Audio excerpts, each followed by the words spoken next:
कर रहा है, तो अगर उसके साथ हमने थोड़ा सा भी गलत कर दिया तो हमारा पाप थोड़ी है। ना ना, अधर्मी के साथ अधर्म करना ही धर्म है। अधर्मी के साथ धर्म काहे को करेंगे। YouTube पर चैनल को सब्सक्राइब कर लीजिएगा। दोस्तों, जय श्रीमन नारायण, जय श्री राधे राधे राधे। गुरुजी के प्रिय भक्तों, उत्तर प्रदेश के वृंदावन में आयोजित धर्म और आध्यात्मिक चर्चा के दौरान यह महिला पूज्य गुरुजी से प्रश्न करती है कि यदि कोई हमारे साथ कुछ गलत करता है तो हमारे से उसके प्रति कुछ पाप हो जाए तो गलत तो नहीं है। तो जवाब में पूज्य गुरुजी अनिरुद्धाचार्य जी महाराज ने उस महिला को वह उत्तर दिया जिसे आप सभी को जरूर सुनना चाहिए, क्योंकि वर्तमान में हमसे छोटे बड़े पाप रोज होते हैं। उसका प्रायश्चित कितना जायज है, इसका उत्तर आपको इस वीडियो में मिलने वाला है। दोस्तों, वीडियो को अंत तक जरूर देखिएगा और हमारे चैनल को सब्सक्राइब और वीडियो को लाइक और शेयर जरूर करिएगा। राधे राधे। राधे राधे गुरुजी। जी मैं वृंदावन में रहती हूँ, वृंदावन से आई हूँ। हाँ, लेकिन ये मेरे लिए बहुत सौभाग्य की बात है कि आज पहली बार मुझे आपके दर्शन करने का अवसर मिला है।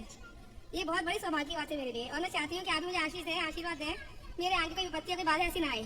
तो मैं आपसे ये पूछना चाहूंगी गुरुजी कि मेरा क्वेश्चन ये है कि कर्म प्रधान है या व्यक्ति का भाग्य प्रधान है। कर्म से ही भाग्य बनता है। बहुत से कहते हैं कि भाग्य में ये लिखा है, भाग्य में ये नहीं लिखा है। और वो बहुत से देखो, वो तसल्ली है एक प्रकार की, वो ठीक भी है। पर कर्म प्रधान विश्व करी राखा, जो जस करे सो तस फल चाखा। कर्म प्रधान, कर्म क्या है? जो आज आपने किया अच्छा या बुरा, वही अच्छा बुरा कल के लिए आपको भाग्य बन के मिलेगा। आज का किया हुआ, जैसे आपने आज एग्जाम दिया तो 15 दिन बाद आपका रिजल्ट आया, किसी के 100 नंबर आए तो किसी के 50 आए। तो जो कर्म किया था उस कर्म के अकॉर्डिंग ही तो भाग्य तैयार हुआ, मेंस नंबर तैयार हुए। तो मैं बड़ी कंफ्यूज रहती हूँ कि भाग्य बन के आता है कि कर्म के हिसाब कर्म से भाग, एग्जाम देंगे उसके हिसाब से नंबर डिसाइड होगा। और एक बात आई है, हाँ। जैसे कि आज कल मान लो, तो मैंने ये भी देखा है कि बहुत से जो गलत काम करते हैं वो भी विजयी हो रहे हैं, और बहुत से जो सही काम करते आ रहे हैं उन्हें निरंतर मतलब तकलीफ उठानी पड़ रही है। ऐसा क्यों होता है? सही काम करना अच्छा है, पर सही काम को भी प्लानिंग से करना चाहिए। भगवान श्री कृष्ण तो सही के साथ थे ना, पांडवों के साथ। हाँ, पांडवों के साथ। लेकिन सही के साथ होते हुए भी भगवान कृष्ण को प्लानिंग करना पड़ा कि नहीं? हाँ, कोई परेशानी डट के काम करना पड़ा कि नहीं? मैं सही के साथ हूँ पर मैं करूंगा कुछ नहीं, ऐसे नहीं चलता। सही के साथ तो हो पर कर्म तो करना पड़ेगा। अच्छा। भगवान कृष्ण ने अर्जुन के लिए दिन को रात कर दिया था। जब जयद्रथ को मारना था तो सूर्यास्त, बादल ऐसे आ गए, कैसा लगा, सूर्यास्त हो गया। फिर बादल हटाए, जयद्रथ मरा। तो भगवान को भी सब कुछ करना पड़ा। अगर मान लो सही राह पर चल रहे हैं, हाँ। और सही राह पर चलते चलते अगर कोई ऐसा काम आ जाता है, भगवान ने भी कहा है कि मैंने मतलब हनुमान जी ने भी कहा है कि मैंने उसको ही मारा है जिसने मुझे मारा है। जिन मुझे मारा ते मैं मारे। हाँ, जिन्होंने मुझे मारा है मैंने उसको मारा है। अगर सही राह पर चलते चलते किसी ऐसे को मारना पड़ जाए तो वो कोई हमारा पाप तो नहीं है ना? किसको मारना है बताओ? मारना नहीं है, मतलब एग्जाम्पल टाइप में पूछना चाह रही हूँ। अब कोई पड़ोसी है, नहीं, कोई पड़ोसी पड़ोसी नहीं है, कोई व्यक्ति है।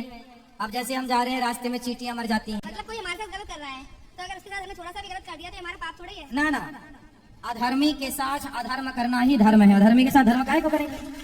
इसलिए दुर्योधन को भगवान ने अधर्म से ही तो मारा था। भीम भैया ने गुरु द्रोणाचार्य को अधर्म से ही तो मारा था। धृष्टद्युम्न ने अधर्म से क्यों मारा? क्योंकि इन लोगों ने अधर्म किया था। अगर कोई गलत कर रहा है और हम सही चलते जा रहे हैं गलत करने वाले के साथ गलत करना ही धर्म है। ठीक है। उसके साथ क्यों अच्छा करेंगे? तुमने कौन सा अच्छा किया? अच्छों के साथ अच्छा कीजिए और कोशिश कीजिए कि हम सबके साथ अच्छा करें।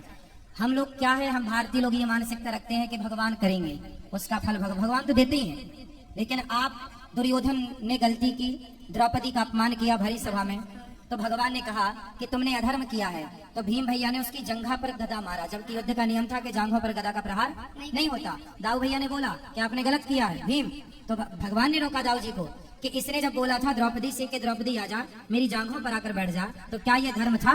भरी सभा में इसने कपड़े उतारे, क्या वो धर्म था? अब इसके लिए क्यों धर्म देखा जाए? इसे तो बस मारो, यही धर्म है।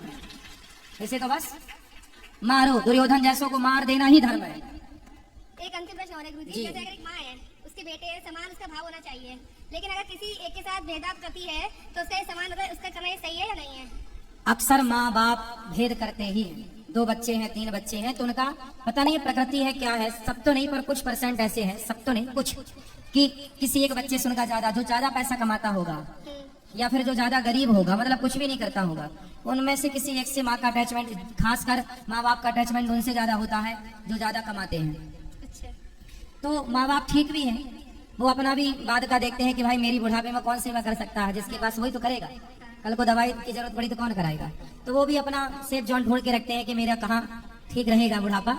तो ठीक उस हिसाब से बस माँ बाप खुश रहे, हम बच्चों को ये ध्यान रखना चाहिए वो क्या सोचते हैं क्या करते हैं। माँ बाप की संपत्ति पर नजर बिल्कुल मत रखो। हम में काबिलियत है तो हम माँ बाप से ज्यादा कमा लेंगे, बाप से ज्यादा। तो अपनी क्षमता अपनी भुजाओं में रखो। और माँ बाप ने जन्म दे दिया है, सांस दी है, संसार में आने का मौका दिया है, इसके लिए उनका धन्यवाद देते रहो। वो किसका पक्ष लेते हैं किसका नहीं लेते, माँ बाप को पक्ष नहीं लेना चाहिए। इसमें भी वो नरक के गामी बनते हैं यदि उन्होंने एक के साथ एक को सारी संपत्ति दे दी, दूसरे को कुछ नहीं दिया। एक के साथ ज्यादा उनका लगाव है, दूसरे के साथ वो बात भी नहीं कर रहे हैं जबकि वो तैयार है बात करने को सेवा। ऐसे में माँ बाप पाप के भागी तो बनते ही हैं। हर जगह बच्चे ही पाप के भागी नहीं है। जहाँ माँ बाप ऐसा भेदभाव करते हैं वहाँ माँ बाप ही पाप के भागी बनते हैं। इसमें बेटे का तो कोई अपराध है ही नहीं है। हाँ, बच्चों को चाहिए वो सेवा का फर्ज पूरा करें, माँ बाप का जो कर्तव्य वो करें ना करें। देखो जी, हम अपना काम 100% करें। अच्छा, आप क्या कर रहे हैं वो आप जाने, माँ बाप क्या कर रहे हैं वो जाने, पत्नी क्या कर रही है वो जाने, पति क्या, हम अच्छा करें आपके साथ, हम अच्छा कर रहे हैं आपके साथ अच्छा करें। अब आप हमारे लिए क्या सोच रहे हैं क्या कर रहे हैं वो आपके संस्कार, आपके विचार, आपका पाप, आपका पुण्य।